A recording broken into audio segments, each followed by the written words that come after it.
어젯밤 당신은 또 혼자 울었나요? 가장 가까운 사람이 당신의 마음을 몰라줘서 그렇게 힘들다고 말했는데 그 사람은 왜 이렇게 무덤덤한 건지.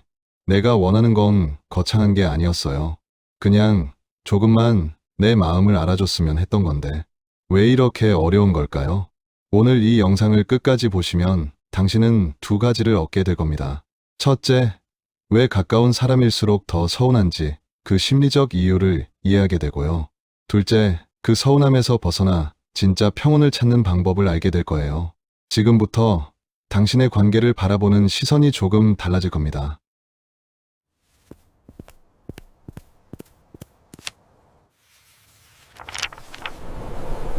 우리는 가까운 사람일수록 더 높은 기대를 품게 됩니다. 이 정도는 알아줬으면 나라면 이렇게 했을 텐데 라는 생각이 자연스럽게 떠오르죠. 심리학에서는 이를 친밀도 역설이라고 부릅니다. 가까울수록 상대가 나를 더 잘 이해해 줄 거라 믿고 그만큼 실망도 크게 느끼게 된다는 거예요. 실제로 하버드 대학의 관계 심리 연구에 따르면 우리는 친밀한 관계에서 상대방이 우리의 생각을 약 80% 이상 읽어줄 거라고 기대한다고 합니다. 하지만 현실은 어떤가요? 평균적으로 상대방은 우리 생각의 50%도 채 파악하지 못해요. 이 간극이 바로 우리가 느끼는 서운함의 정체입니다. 그런데 여기서 중요한 질문이 있습니다. 그 기대는 정말 합리적인 걸까요? 생각해 보세요. 당신도 상대방의 모든 마음을 다 알지는 못하잖아요. 우리는 각자 다른 가정에서 자랐고, 다른 경험을 했고, 다른 언어로 사랑을 배웠습니다. 사랑이 크기 때문에 기대도 커진 건 맞지만 그 기대가 상대를 오가매고 있는 건 아닌지 돌아봐야 할 시점입니다. 남편도, 부모도, 친구도 당신과 같은 생각, 같은 기준, 같은 감정 속도를 가질 수는 없어요. 그건 누군가의 부족함이 아니라 사람마다 다른 결일 뿐입니다. 신경과학자들은 우리 뇌의 감정 처리 속도와 방식이 사람마다 완전히 다르다는 걸 밝혀냈습니다. 어떤 사람은 편도체가 더 활성화되어 감정을 빠르게 느끼고 어떤 사람은 전두엽이 먼저 작동해서 논리적으로 상황을 분석합니다. 이건 누가 옳고 그른 문제가 아니에요. 그냥 우리 뇌가 다르게 설계되어 있다는 거죠. 표현이 서툰 사람은 사랑이 없는 게 아닙니다. 어린 시절 감정을 표현하는 법을 배우지 못했거나 표현했을 때 상처받은 경험이 있을 수 있어요. 공감이 느린 사람은 무관심한 게 아니에요. 그 사람만의 속도로 당신의 마음을 이해하려고 노력하고 있는 중일 수 있습니다. 말이 적은 사람은 마음이 얕은 게 아니에요. 오히려 말보다 행동으로 사랑을 보여주는 타입일 수도 있죠. 여기서 잠깐 당신에게 묻고 싶어요. 혹시 상대방의 다름을 틀림으로 해석하고 있진 않나요? 우리는 종종 상대가 나와 다르게 반응하면 저 사람은 나를 이해 못해 라고 단정 짓습니다. 하지만 이해의 방식도 사랑의 언어도 사람마다 다릅니다. 게리 체프먼의 5가지 사랑의 언어 이론을 들어보셨나요? 어떤 사람은 인정하는 말로, 어떤 사람은 함께하는 시간으로, 또 어떤 사람은 선물이나 봉사, 스킨십으로 사랑을 표현합니다. 당신이 원하는 방식과 상대가 주는 방식이 다를 뿐 사랑이 없는 건 아닐 수 있어요. 서로의 방식이 다를 뿐입니다. 그 다름을 인정하는 순간 관계는 조금 더 숨쉴 공간을 얻게 됩니다.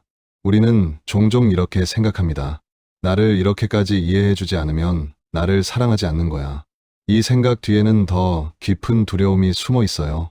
내가 충분히 사랑받을 만한 사람인가라는 근본적인 불안감이죠. 심리학자 칼 로저스는 무조건적 긍정적 관심이라는 개념을 제시했습니다. 진정한 성장은 다른 사람의 평가나 이해에 의존하지 않고 스스로를 있는 그대로 받아들일 때 일어난다는 거예요. 역설적이게도 우리가 타인의 완벽한 이해를 갈구할수록 우리는 더 의존적이 되고 더 상처받기 쉬워집니다. 하지만 진짜 회복은 모두에게 완벽히 이해받지 않아도 괜찮은 나를 허락하는 데서 시작돼요. 생각해 보세요. 당신은 평생 동안 당신 자신과 가장 오래 함께할 사람입니다. 다른 누가 당신을 이해해주든 말든 당신이 당신을 이해하고 있다면 그걸로 충분하지 않을까요? 당신의 마음은 이미 충분히 소중하고 모든 사람의 언어로 번역될 필요는 없습니다. 여기서 중요한 건 이게 상대방을 포기하자는 이야기가 아니라는 거예요. 오히려 그 반대입니다. 상대방이 나를 완벽히 이해해 주길 바라는 집착에서 벗어날 때 우리는 비로소 상대방을 있는 그대로 사랑할 수 있게 됩니다. 기대라는 무거운 짐을 내려놓으면 관계는 더 가볍고 자유로워져요. 신경심리학적으로 보면 우리가 기대를 내려놓을 때 스트레스 호르몬인 코르티솔 수치가 낮아지고 행복 호르몬인 세로토닌과 옥시토신 분비가 증가합니다. 즉, 기대를 버리는 건 단순히 마음가짐의 문제가 아니라 실제로 우리 뇌와 몸을 더 건강하게 만드는 선택이에요. 당신에게 묻고 싶어요. 혹시 타인의 인정과 이해 없이는 스스로를 긍정할 수 없다고 믿고 계신 건 아닌가요? 만약 그렇다면 오늘이 바로 그 믿음을 다시 점검해 볼 날입니다. 관계가 버거워질 때 이 문장들을 조용히 마음속에 놓아보세요. 첫 번째, 이 사람은 나와 다른 방식으로 사랑한다. 당신이 원하는 건 따뜻한 말 한마디였는데 상대는 묵묵히 집안일을 해주고 있을 수 있어요. 당신이 바라는 건 깊은 대화였는데 상대는 당신 옆에 조용히 앉아 있는 것만으로도 사랑을 표현하고 있을지 몰라요. 방식이 다르다고 해서 사랑이 없는 건 아닙니다. 두 번째, 같지 않아도 함께 할 수 있다. 모든 걸 공유할 필요는 없어요. 생각이 다르고 속도가 다르고 관심사가 달라도 우리는 함께 걸어갈 수 있습니다. 오히려 그 다름이 관계를 더 풍성하게 만들어주기도 해요. 당신이 보지 못한 세상을 상대가 보여줄 수 있고 상대가 미처 느끼지 못한 감정을 당신이 일깨워줄 수 있으니까요. 세 번째, 기대 대신 경계를 세워도 사랑은 남는다.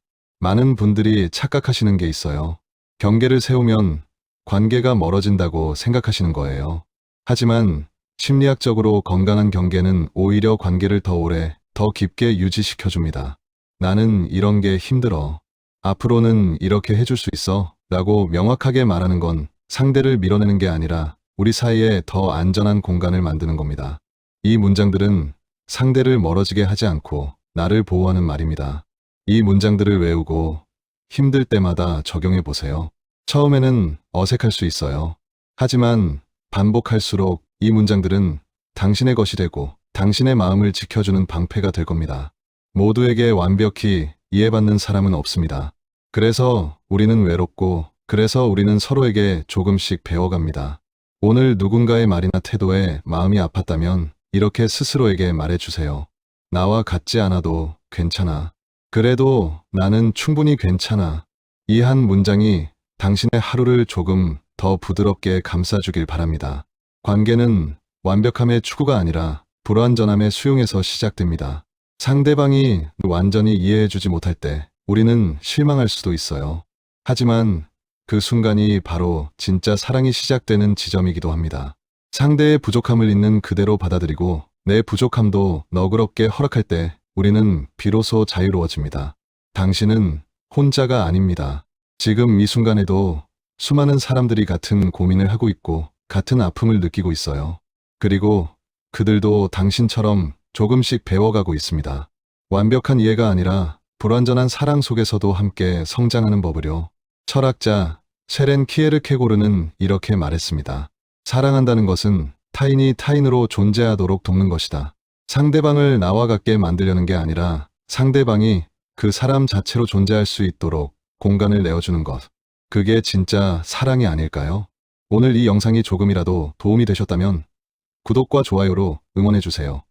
당신의 작은 클릭 하나가 더 많은 분들에게 위로를 전하는 힘이 됩니다. 그리고 댓글로 여러분의 이야기도 나눠주세요. 우리는 혼자가 아니니까요. 오늘도 수고 많으셨습니다. 당신은 충분히 괜찮은 사람입니다.